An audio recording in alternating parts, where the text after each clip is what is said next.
Assalamualaikum warahmatullahi wabarakatuh. Salam sejahtera untuk kita semua. Om Swastiastu. Namo Buddhaya. Dan salam kebajikan. Rahayu, rahayu, rahayu. Perkenalkan, nama saya Kowi Maulana Hamada Subekti. Saya Endang Pratiwi. Saya Nathan Tridani. Kami dari Universitas PGRI Pulau Jember akan menjelaskan tentang riset investasi dari perusahaan Tunas Baru Lampung dari segi valuasi dan fundamental menurut teori dari Damodaran. Baik, saya akan menjelaskan sedikit saja. Di tengah gemuruhnya dunia investasi pasar modal, hadir sebagai ladang peluang untuk kita. Akan tetapi, kita sebaiknya berhati-hati karena itu menjadi pedang bermata dua bagi kita. Di sini kita, atau di penelitian kami menyoroti satu nama besar di sektor agribisnis, yaitu PT Tunas Baru Lampung Tbk atau TBLA. Sebuah perusahaan yang bergerak dalam produksi minyak, sawit, dan gula. Sektor ini sangat sensitif terhadap fluktuasi global. Lalu ada satu kesimpulan nih yang kami dapatkan, yaitu sebuah pertanyaan yang kami inginkan selama ini, atau yang kami ketahui selama ini, yaitu apakah saham TBLA benar-benar mencerminkan nilai wajarnya, ataukah justru sedang menyimpan potensi yang selama ini terabaikan, entah itu potensi uang atau sebuah potensi kerugian. Jadi untuk menjawab itu semua, kami bertiga ini menggunakan pendekatan kualitatif berbasis studi literatur. Artinya, analisis ini dibangun di atas kajian data yang benar-benar terpercaya. Seperti contohnya nih, kita dapat laporan tahunan TBLA kuartal 1 tahun 2005 dari buku, jurnal, atau sumber-sumber ilmiah. Dan dalam proses ini, kami menggunakan dua alat saja, yaitu Price to Earning Ratio atau PER untuk melihat perbandingan antara harga saham dan laba bersih per sahamnya. Dan yang kedua ialah Price to Book Value atau PBV untuk menilai apakah saham di perdagangan ini di atas atau di bawah nilai bukunya. Dengan dua rasio ini, kami melakukan penilaian yang sangat ketat. Apakah saham TBLA ini under value atau over value, atau berada di atas rata-rata atau fair value. Analisis ini menjadi dasar utama untuk menentukan apakah saham ini layak untuk dibeli, dijual, atau ditahan. Lalu nih, ada lagi nih, yaitu kita kan masih belum rumus masalah ya, jadi akan saya sebutkan juga. Di sini kita terdapat 3 rumusan masalah, yaitu bagaimana, dan apakah. Bagaimana kondisi fundamental PT Tunas Baru, bagaimana hasil valuasi saham TBLA, dan apakah saham ini termasuk under value, over value, atau fair value. Dengan pertanyaan itu, tujuan kami menjadi lebih jelas, memberikan gambaran objektif tentang kinerja keuangan TBLA. Lalu ini juga menentukan apakah saham ini layak menjadi bagian dari portofolio investor ataupun kami semuanya.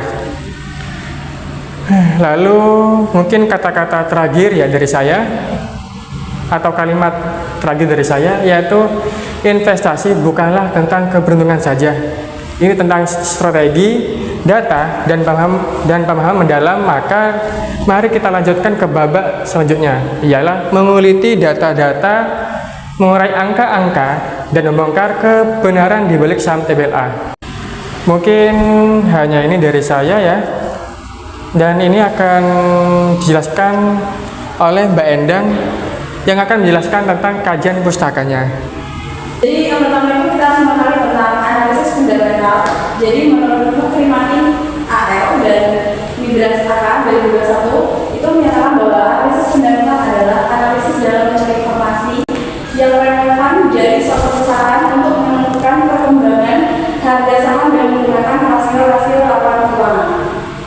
Sedangkan valuasi saham menurut PIRA 2014 itu mengatakan bahwa valuasi saham itu adalah metode yang digunakan untuk menghitung estimasi harga wajar suatu saham yang biasa disebut dengan fair value. Sedangkan menurut Damodaran, valuasi saham itu bisa menggunakan dua metode pendekatan.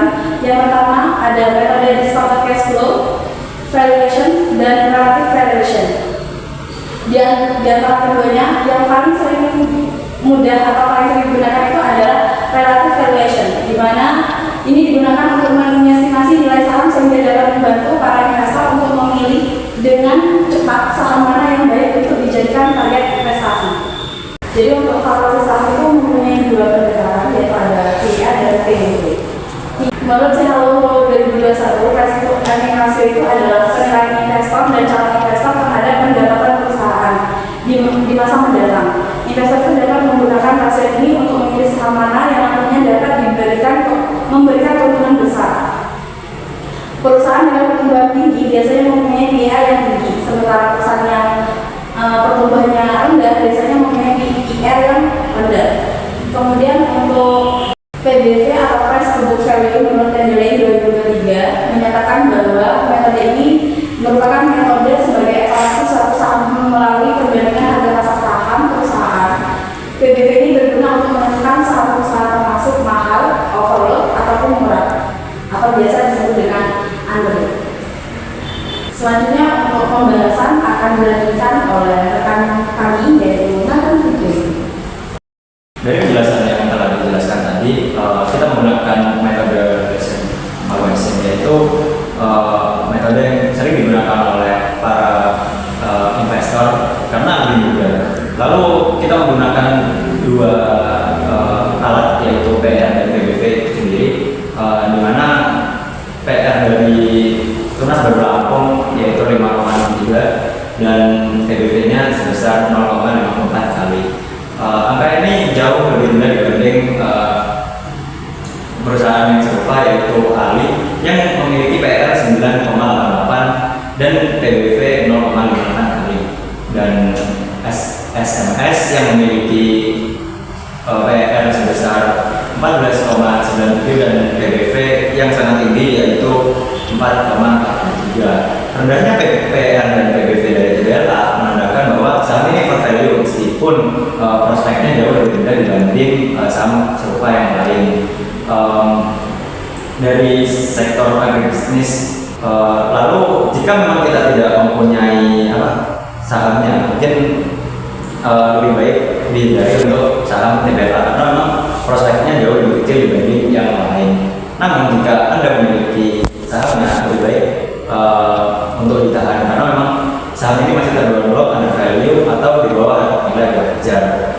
Namun secara valuasi TBLA berpotensi menarik sebagai opsi investasi jangka menengah panjang, terutama jika performa fundamentalnya terus membaik di kuartal selanjutnya. Mungkin itu saja dari kami, kelompok dari Universitas PGRI Argopuro Jember.